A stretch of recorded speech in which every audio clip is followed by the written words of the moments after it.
Tomar creatina faz mal para a saúde? Você provavelmente já ouviu alguém dizer que a creatina faz mal para os rins, que prende o líquido, que engorda, que só serve para quem faz musculação pesada ou que mulher nem deveria tomar. E talvez você já tenha ficado na dúvida. Será que esse suplemento é realmente seguro? Será que eu posso usar todos os dias creatina?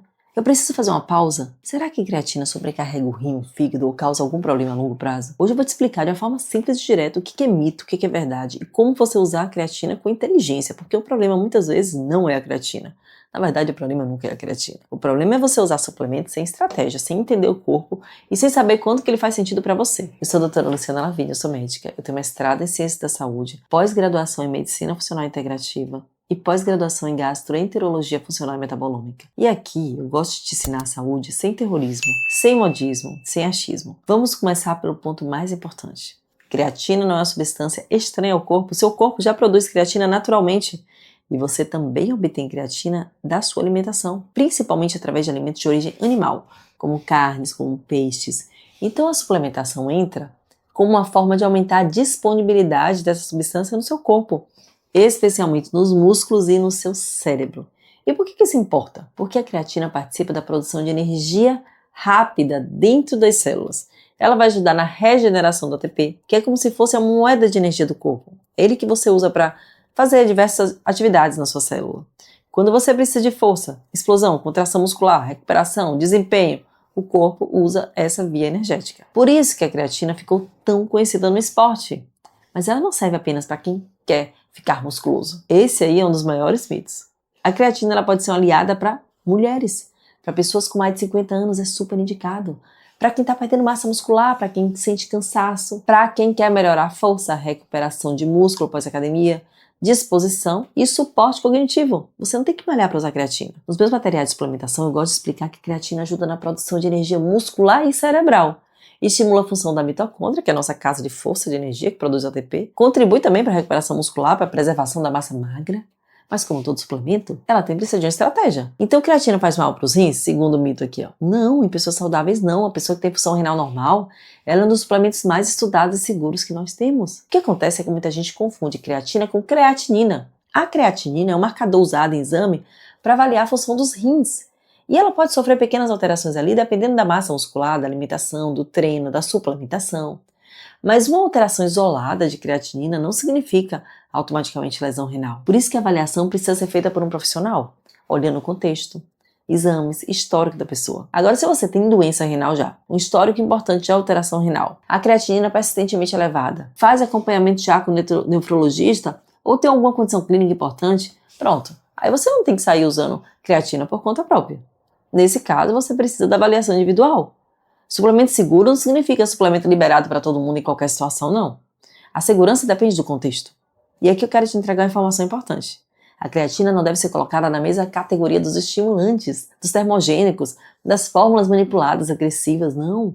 Ela não é um pré-treino cheio de cafeína.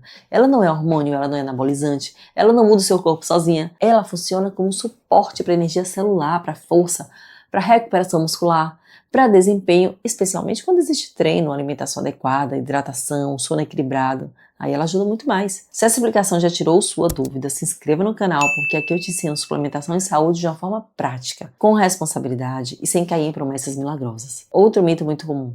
Creatina engorda? Creatina não engorda no sentido de aumentar a gordura corporal. O que pode acontecer é um aumento discreto de peso no início por uma maior retenção de água dentro do músculo. Isso não é ruim. Não é aquela retenção inflamatória de inchaço ruim, não. É uma hidratação intramuscular associado ao próprio mecanismo de ação da creatina. Algumas pessoas percebem a balança subir um pouco, mas isso não significa ganho de gordura. Por isso que eu falo, pare de olhar só para o número da balança. Olhe força, medidas, composição corporal, disposição, recuperação, treino, sono, intestino. A balança sozinha não conta a história completa. Outro ponto, precisa fazer a fase de saturação? Para a maioria das pessoas não precisa. Existe um protocolo com doses maiores para alguns dias, doses maiores de creatina, mas na prática clínica e na rotina da maioria dos pacientes, simplicidade e constância. A dose segura, a dose comum, entre 3 e 5 gramas por dia. Nos meus materiais eu costumo trabalhar muito com 5 gramas ao dia. Aproximadamente um scoop que vem dentro do frasco da creatina. Função renal normal, qualidade do produto, uma creatina com selo Creapure que garante pureza e pronto. Creatina funciona por saturação muscular, então o mais importante não é você tomar um horário mágico do dia, é você tomar todos os dias. Pode ser junto de uma refeição, pode ser no pós-treino, pode ser no horário que você consegue lembrar.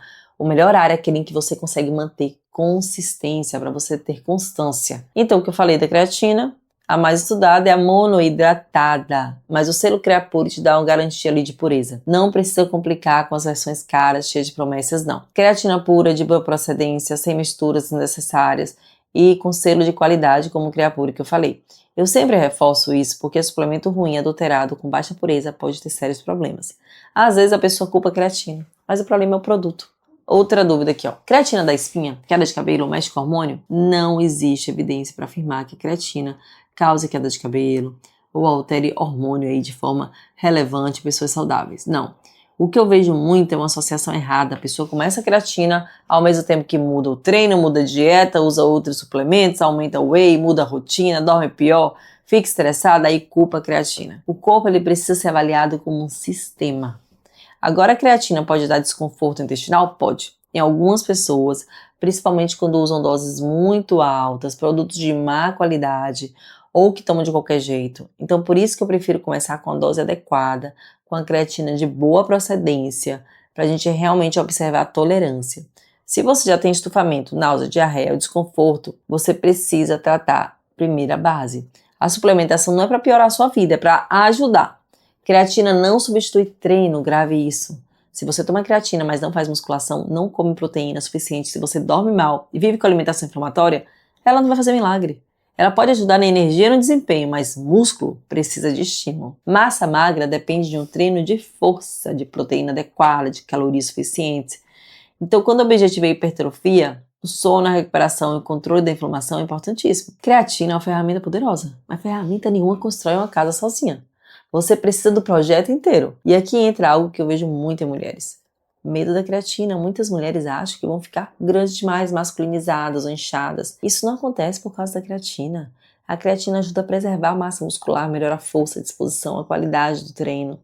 E isso é especialmente importante com o passar dos anos, porque a perda de massa muscular aumenta o risco de fragilidade, cai o metabolismo, piora a composição corporal e tem um envelhecimento ali mais acelerado. Ganhar ou preservar músculo é estratégia de saúde, não é estética. Eu também gosto muito da creatina quando eu penso em energia cerebral. O cérebro ele consome muita energia. Pessoas com cansaço mental, rotina intensa, privação de sono, estresse elevado, o envelhecimento, eles podem se beneficiar de estratégias que apoiam a função mitocondrial e a produção de energia.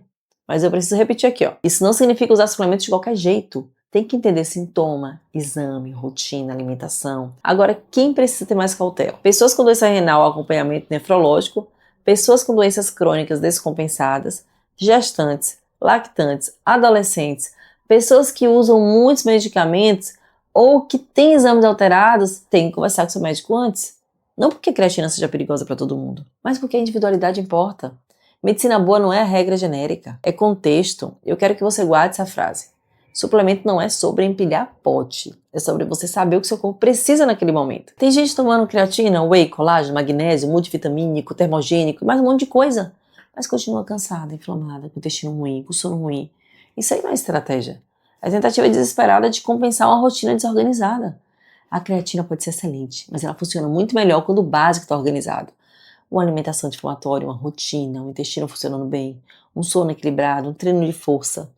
É por isso que eu gosto de ensinar a suplementação por sintoma e por contexto, não por moda. Porque a pergunta correta não é qual suplemento está em alta. É, o que meu corpo está mostrando agora? Falta energia? Falta força? Falta recuperação? Tenho um sono ruim? Eu tenho um intestino inflamado? Tenho resistência à insulina e queda de massa muscular? Então, é isso que direciona. E os exames? Tem que olhar. E foi exatamente por isso que eu criei o meu curso de suplementação dividida por sintomas, porque lá dentro eu te ensino de uma forma prática e direcionada como usar a suplementação a seu favor, sem achismo, sem excesso, sem erro. Você vai entender o que usar, quando usar, por que usar e como você ajusta de acordo com o seu corpo. Porque o problema não é a falta de suplemento, é a falta de estratégia. Dentro do curso eu organizo esse raciocínio para você não ficar perdida em tantas opções. Você vai aprender como pensar em energia, em sono, em intestino, inflamação, cérebro, foco, massa muscular, entendendo que o suplemento é aliado e não é milagre. Eu deixei o link na descrição para você conhecer. Então, resumindo aqui, ó, creatina faz mal? Para pessoas saudáveis com função renal normal, nas doses habituais, ela é segura e muito estudada. Não é anabolizante, não é hormônio, não engorda, Não precisa ser usada apenas para quem treina pesado, ela pode ajudar na força, na recuperação, na energia muscular, na energia cerebral, preservação de massa magra. A dose mais comum de 3 a 5 gramas por dia, e é importante ter constância no uso. Mas se você tem doença renal, exame alterado, gestante, você tem que procurar avaliação antes de usar. Agora me conta aqui nos comentários, você já usa creatina? Tem medo? Qual a sua maior dúvida? Rins, retenção, dose, horário? Se esse vídeo te ajudou, curta, compartilhe e mande para alguém que acha que creatina é perigosa sem entender o contexto. E se inscreva no canal, que aqui você aprende a suplementar com estratégia.